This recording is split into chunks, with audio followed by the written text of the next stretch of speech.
ஏன்னா இது hat trick of sixers. அற்புதமா ஆடிக்கிட்டு இருக்காங்க. பெரிய ஸ்கோரை கூட ஒரு சின்ன ஸ்கோர் மாதிரி தெரிஞ்சுக்கிட்டு இருக்கு. செம்ம ஆடி ஷேன் வாட்சன் கிட்ட இருந்து.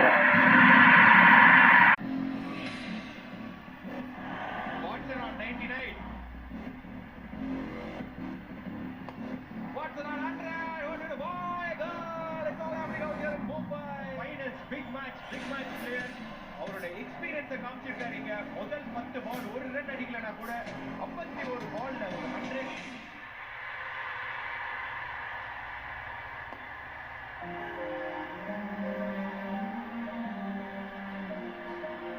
The boundary, what a boy! Goal is that boundary. Chennai Super Kings மூணாவது முறையாக விவோ ஐபிஎல் 2018 ஜெயிச்சு first time champion. Dream run 2 வருஷத்துக்கு அப்புறம் வந்து எக்ஸ்ட்ராடனரி சீன் இங்க மும்பை வான்கேடே ஸ்டேடியம்ல தமிழ்நாட்டுல இருக்கிற